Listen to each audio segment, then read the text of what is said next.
카드 3사에서 개인정보가 유출된 지 20일이 지났습니다.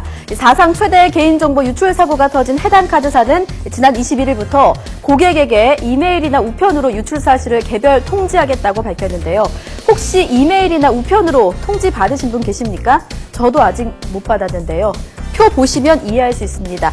전체 유출된 건수 중에서 이메일이나 우편 통지한 부분이 이렇게나 적습니다. 심지어 우편 통지 대상자 수도 정확하게 파악하지 못한 상태입니다. 조선일보는 이 문제점을 짚었는데요. 개인정보보호법 34조 1항에 따르면 개인정보가 유출이 됐을 때 지체 없이 바로 그 고객에게 사실을 알려야 합니다. 이거는 서비스 차원이 아니고요. 법적인 의무 사항인데 이를 지키지 않은 겁니다. 카드사들의 변명은요. 대금 청구서와 함께 보내려고 했다. 혹은 재발급과 해지 신청이 한꺼번에 몰려서 혼란이 생길까 봐 순차적으로 보낸다고 말합니다. 젊은이들이야 인터넷을 하니까 확인이 빠를 겁니다. 하지만 어르신들은 사정이 다릅니다. 컴퓨터가 익숙하지 않은 어르신들은 아직도 자신의 정보가 털린 줄도 모르는 분들도 있다고 하는데요. 대형 사고는 카드사들이 쳤는데 통지서 하나 받는 과정도 이렇게 느려서야 되겠습니까? 전문가들은 고객 입장이 아닌 자신들의 편의에 따라 일처리를 하는 문제가 여전하다고 지적하고 있습니다. 자, 2차 피해는 없다고 하셨습니까? 이런 상황도 2차 피해가 아닐까요? 한국일보 보겠습니다. 급한 마음에 정부 지원 카드를 해지했더니 지원금도 끊겼다. 특히 고운맘 아이사랑, 아이 즐거운 카드를 쓰는 주부들의 이야기입니다. 지원금도 중단이 되고요.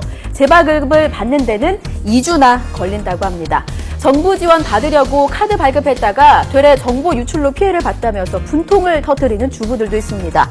또요, 고향 가려고 예매한 표도 본인 인증을 못해서 위약금만 물어내게 됐고요. 기존 카드와 연계돼 있던 각종 자동이체 변경, 이것도 일일이 다 바꿔줘야 합니다.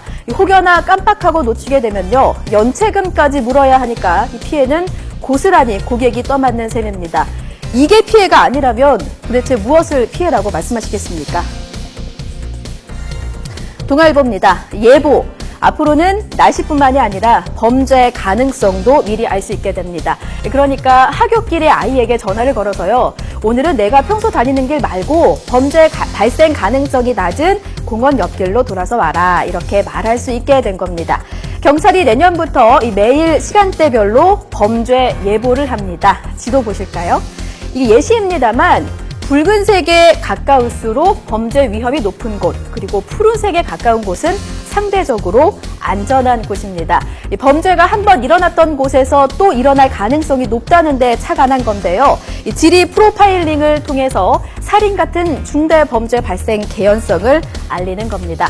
일부 경찰서는 이 정보를 토대로 순찰을 했더니 범죄 발생률이 낮아졌다고 하네요. 서울신문입니다. 회식 때 장소는 어디를 선호하십니까? 화성에서 온 남자, 금성에서 온 여자처럼 남녀가 선호하는 장소가 평행선을 달렸는데요.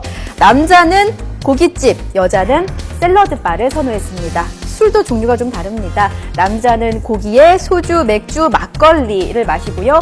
여자는 맥주를 꼽았습니다.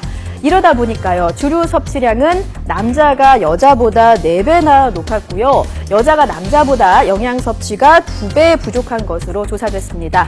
특히 20대 여성의 절반은 아침 식사를 거르는 것으로 나타났는데요. 건강은 돈을 주고도 못 산다고 하죠. 뭐든지 골고루 드시고 아침 식사도 꼭 챙기시기 바랍니다. 명절을 앞두고 마음 한쪽이 좀 묵직한 분들 있으시죠? 시어머니와 며느리 관계만큼이나 장인과 사위의 관계도 어렵습니다. 혹시 멀뚱멀뚱 TV만 보고 계시지는 않으십니까? 조선일보는 꼴불견 장인, 꼴불견 사위 유형 5가지를 꼽았는데요. 해당되는 것이 있는지 한번 살펴보시죠. 먼저 꼴불견 장인 유형 5가지입니다. 정치 얘기만 꺼내는 장인어른, 또 시시콜콜 지적하거나 음주를 강요하는 장인어른, 무슨 말을 붙여도 그래, 초지일관 단답형으로 대답하는 장인어른은 안 됩니다. 자, 이번에는 꼴불견 사위를 보겠습니다. 네, 처가에 와서 내내 잠만 자거나 군대도 아닌데 단아가로 거리를 유지하는 사위, 장인의 말에 조목조목 반박하는 논술간사형 사위도 꼴불견으로 뽑혔습니다. 그렇다면 장인과 사위는 어떻게 통해야 할까요?